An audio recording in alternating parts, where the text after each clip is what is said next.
எல்லாருக்கும் வணக்கம். இன்றைக்கி வள்ளி சமையல் சேனலில் ஒரு கப் ரவையை வச்சு ஒரு ஸ்நாக்ஸ் ரெசிபி எப்படி செய்யலான்னு பார்க்கலாம். வாங்க இப்போ வீடியோக்குள்ளே போகலாம். வள்ளி சமையல் சேனலை சப்ஸ்கிரைப் பண்ணிக்கோங்க அண்ட் பெல் ஐக்கனையும் கிளிக் பண்ணிக்கோங்க. வாங்க இப்போ வீடியோக்குள்ளே போகலாம். இப்போது கடாய் சூடானதும் கடாயில் 250 மில்லி தண்ணி ஆட் பண்ணிக்கோங்க. அதில் ஒரு ஸ்பூன் சில்லி ஃப்ளேக்ஸ் சேர்த்துக்கோங்க. ஒரு ஸ்பூன் அளவுக்கு ஆயில் ஆட் பண்ணிக்கலாம்.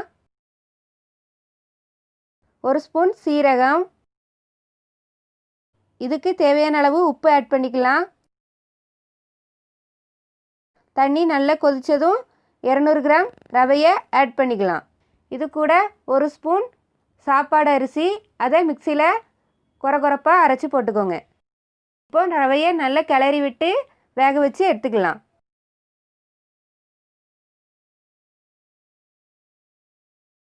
இப்போ நம்மளுக்கு ரவை நல்லா வெந்துடுச்சு. இந்த மாதிரி நல்லா வேக வச்சு எடுத்துக்கோங்க. இப்போ இந்த ரவையை ஒரு அகலமான தட்டுக்கு மாற்றிக்கலாம். இது கூட 2 சின்ன உருளைக்கிழங்கு, இதை வேக வச்சு மசிச்சு இந்த ரவை கூட ஆட் பண்ணிக்கலாம். இப்போது இந்த ரெண்டையும் நல்லா மிக்ஸ் பண்ணி எடுத்துக்கலாம். உருளைக்கிழங்கு இந்த ரவையோட நல்லா அட்டாச் ஆகணும், அந்த அளவுக்கு நல்லா பிசைஞ்சு எடுத்துக்கோங்க.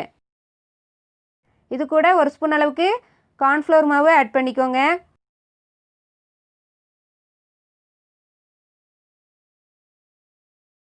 இப்போது நம்ம உருட்டி வச்சுருக்கிற மாவை முறுக்கு பிழிகிற குழலில் சேர்த்துட்டு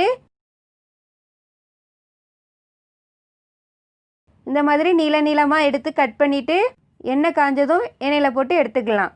உங்களுக்கு எந்த ஷேப் வேணுமோ அந்த ஷேஃபுக்கு எடுத்துக்கோங்க. இதை முறுக்காக கூட பிழிஞ்சுக்கிடலாம். இந்த ஸ்நாக்ஸ் ரெசிபி நம்மளுக்கு ரொம்ப கிறிஸ்பியாக இருக்கும். டீ காஃபிக்கு ரொம்பவே நல்லாயிருக்கும். முக்கியமாக இந்த ஸ்நாக்ஸ் குழந்தைகளுக்கு ரொம்ப பிடிக்கும். இது பொன்னிறமாக வந்ததும் எடுத்துக்கலாம். இந்த மாதிரி எல்லா மாவையும் சுட்டு எடுத்துக்கலாம்.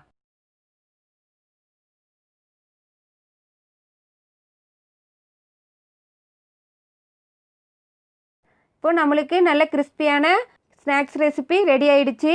இந்த கிறிஸ்பியான ஸ்நாக்ஸை உங்கள் வீட்டில் ஒரு தடவை ட்ரை பண்ணுங்கள். உங்களுக்கு ரொம்பவே பிடிக்கும். இந்த வீடியோ உங்களுக்கு பிடிச்சிருந்துன்னா லைக் பண்ணி ஷேர் பண்ணுங்கள். இந்த வீடியோவை உங்கள் ஃப்ரெண்ட்ஸ் அண்ட் ஃபேமிலிக்கு ஷேர் பண்ணுங்கள். இருப்பதை வைத்து எளிமையாக சமைத்து அருமையாக உண்போம். இன்னொரு நல்ல ரெசிபியோடு நான் உங்களை சந்திக்கிறேன். அது வரைக்கும் டாட்டா.